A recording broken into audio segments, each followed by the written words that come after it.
Revolution and Counter-Revolution, or Germany in 1848, by Karl Marx and Friedrich Engels. Chapter 11.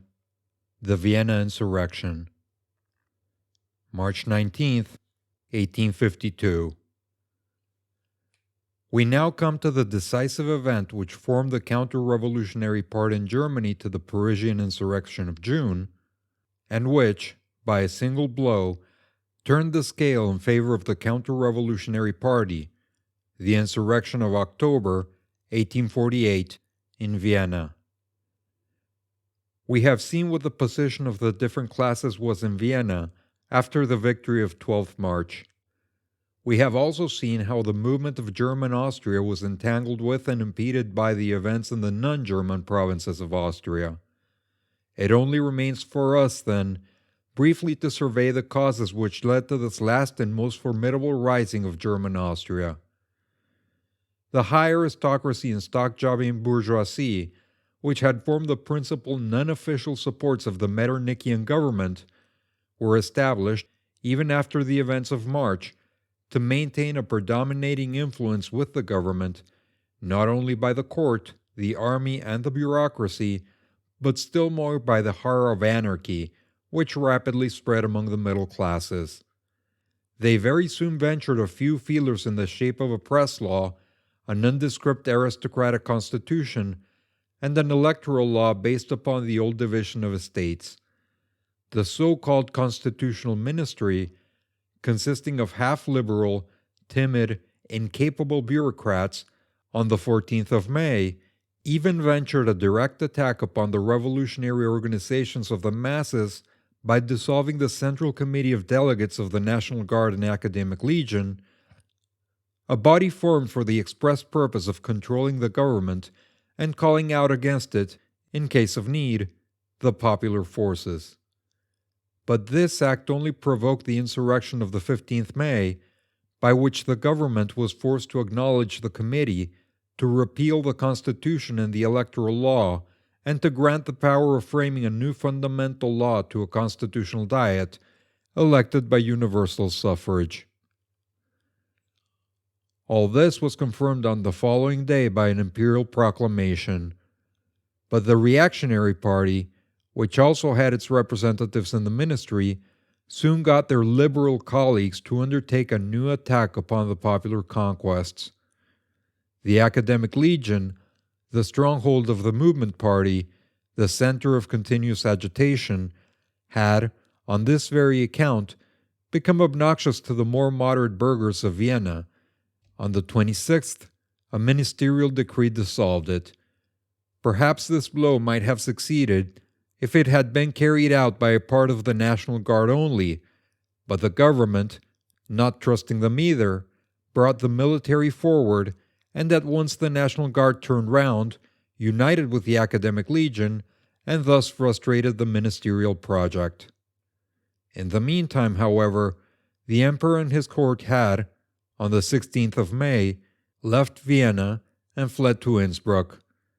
Here, surrounded by the bigoted Tyroleans, whose loyalty was roused again by the danger of an invasion of their country by the Sardo-Lombardian army, supported by the vicinity of Radetzky's troops, within shell range of whom Innsbruck lay, here the counter-revolutionary party found an asylum, from whence, uncontrolled, unobserved, and safe, it might rally its scattered forces, repair and spread again all over the country the network of its plots. Communications were reopened with Radetzky, with Jellachich, and with Windesgratz, as well as with the reliable men in the administrative hierarchy of the different provinces. Intrigues were set on foot with the Slavonic chiefs, and thus a real force at the disposal of the counter-revolutionary Camarilla was formed, while the impotent ministers in Vienna were allowed to wear their short and feeble popularity out in continual bickerings with the revolutionary masses and in the debates of the forthcoming Constituent Assembly. Thus the policy of leaving the movement in the capital to itself for a time, a policy which must have led to the omnipotence of the movement party in a centralized and homogeneous country like France, here in Austria, in a heterogeneous political conglomerate, was one of the safest means of reorganizing the strength of the reactionists.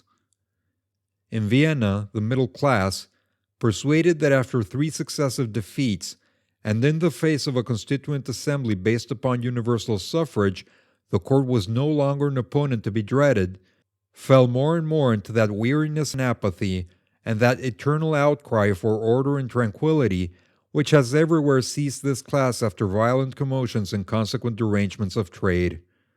The manufactures of the Austrian capital are almost exclusively limited to articles of luxury, for which, since the revolution and the flight of the court, there had necessarily been little demand. The shout for a return to a regular system of government, and for a return of the court, both of which were expected to bring about a revival of commercial prosperity, this shout became now general among the middle classes. The meeting of the Constituent Assembly in July was hailed with delight as the end of the revolutionary era. So was the return of the court, which, after the victories of Radetzky in Italy, and after the advent of the reactionary ministry of Doblov, considered itself strong enough to brave the popular torrent, and which, at the same time, was wanted in Vienna in order to complete its intrigues with the Slavonic majority of the Diet. While the Constituent Diet discussed the laws on the emancipation of the peasantry from feudal bondage and forced labor for the nobility, the court completed a master stroke. On the 19th of August, the emperor was made to review the National Guard, the imperial family, the courtiers, the general officers outbade each other in flatteries to the armed burghers, who were already intoxicated with pride at thus seeing themselves publicly acknowledged as one of the important bodies of the state.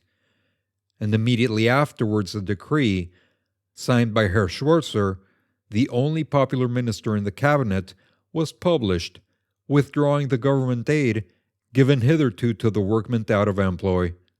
The trick succeeded. The working classes got up a demonstration.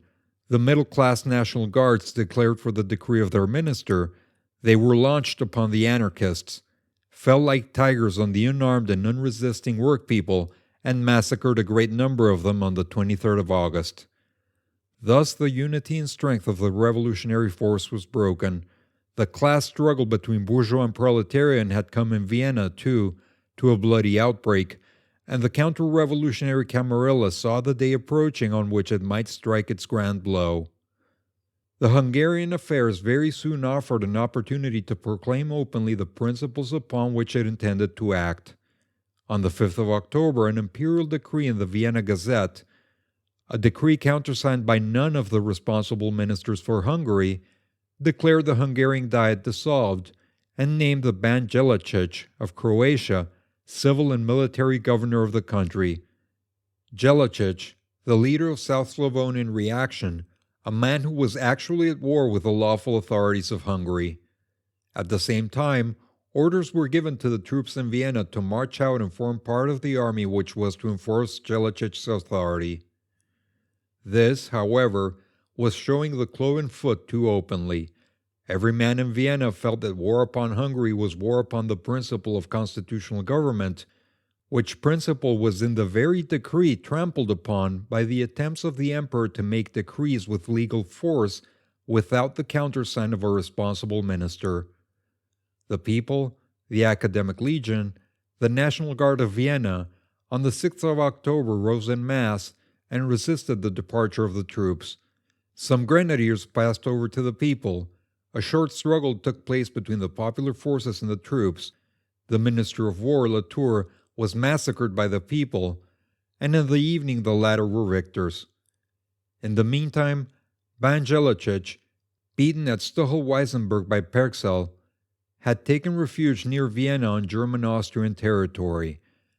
The Viennese troops that were to march to his support now took up an ostensibly hostile and defensive position against him, and the emperor and court had again fled to Olmütz on semi-Slavonic territory. But at Olmütz the court found itself in very different circumstances from what it had been at Innsbruck. It was now in a position to open immediately the campaign against the revolution. It was surrounded by the Slavonian deputies of the Constituent, who flocked in masses to Olmütz, and by the Slavonian enthusiasts from all parts of the monarchy.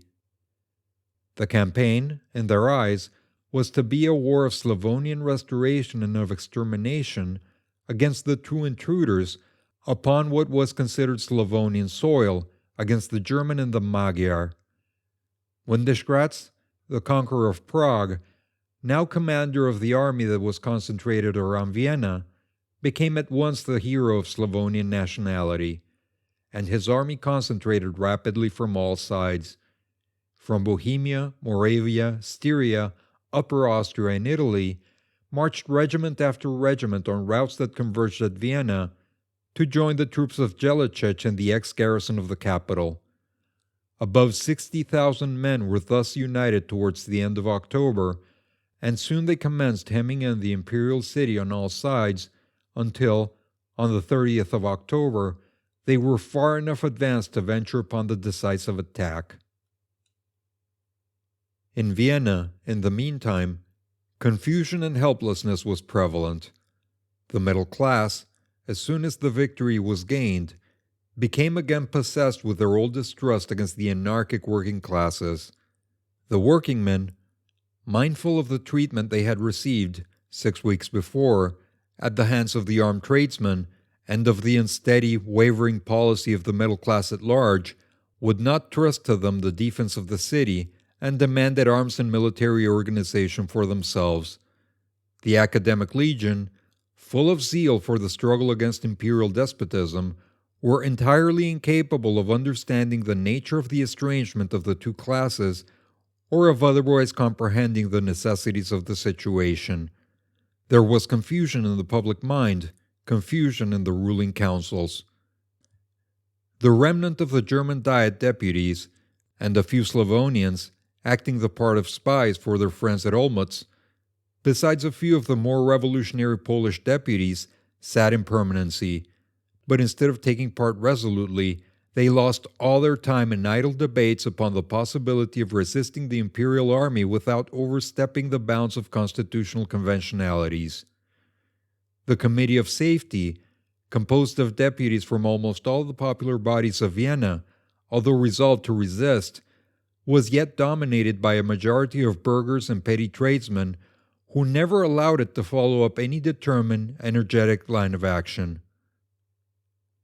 The Council of the Academic Legion passed heroic resolutions, but was in no way able to take the lead.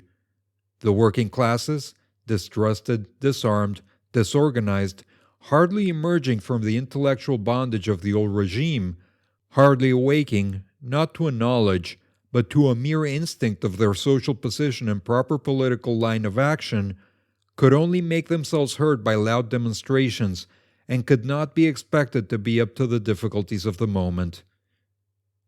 But they were ready, as they ever were in Germany during the Revolution, to fight to the last as soon as they obtained arms.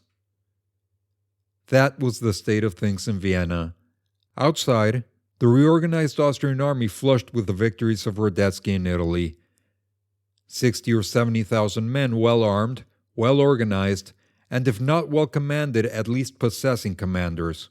Inside, confusion, class division, disorganization, a National Guard part of which was resolved not to fight at all, part irresolute, and only the smallest part ready to act. A proletarian mass, powerful by numbers but without leaders, without any political education, subject to panic as well as to fits of fury almost without cause, a prey to every false rumor spread about, quite ready to fight, but unarmed, at least in the beginning, and incompletely armed, and barely organized when at last they were led to battle. A helpless Diet, discussing theoretical quibbles while the roof over their heads was almost burning. A leading committee without impulse or energy. Everything was changed from the days of March and May, when, in the counter-revolutionary camp, all was confusion, and when the only organized force was that created by the revolution. There could hardly be a doubt about the issue of such a struggle, and whatever doubt there might be was settled by the events of the 30th and 31st of October and 1st November. London, March 1852.